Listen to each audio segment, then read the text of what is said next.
The engines were finding life difficult. Workmen were mending the viaduct on the main line. The arches needed strengthening. The Fat Controller did not want to close the railway while the work was done, and so repairs took a long time.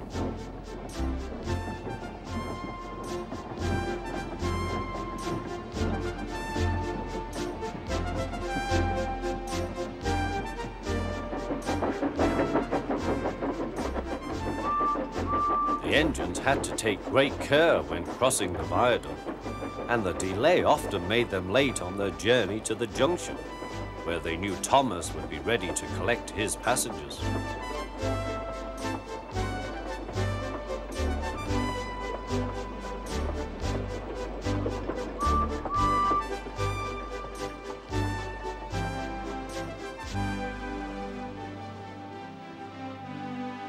Thomas grew crosser and crosser.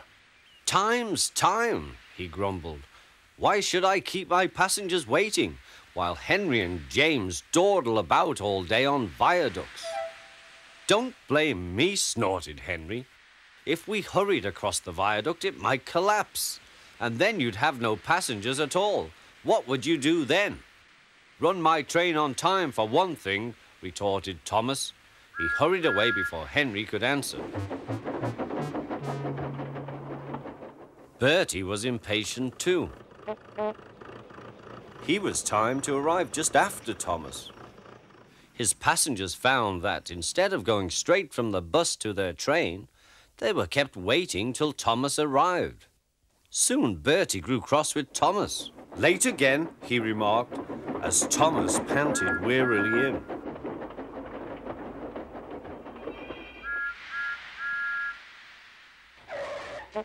"We may be friends, but I thought you could go fast, Thomas. It's time we had another race. I reckon I could beat you now." Thomas let off steam loudly. "Rubbish," he hissed fiercely. "It's those mainline engines. They dither about on their viaduct and then blame the Fat Controller's workmen. It's just an excuse for laziness, if you ask me."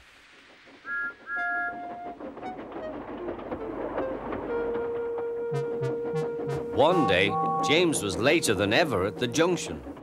"I'm sorry, Thomas," he puffed. "I was held up at the station, and the viaduct made it worse." "It's lucky for you I'm a guaranteed connection," grumbled Thomas. Before James could answer, he puffed importantly away. Come along," he panted to the coaches.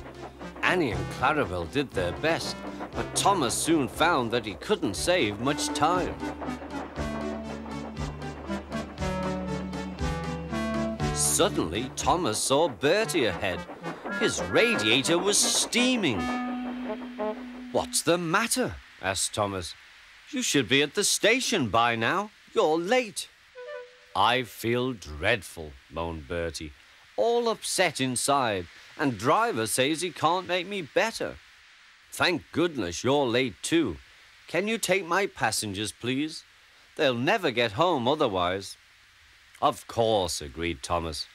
He now felt sorry for Bertie and promised to get help at the next station. Thomas set off again. Already he felt much more cheerful, and Bertie's passengers, travelling in Annie and Clarabel, all reached home safely. When Bertie was better, he came to thank Thomas. "I am sorry I teased you about being late," he said. "That's all right," said Thomas. "I'm glad I could help. There are times when being late isn't such a bad thing after all." With a last cheerful greeting, the two friends went back to work.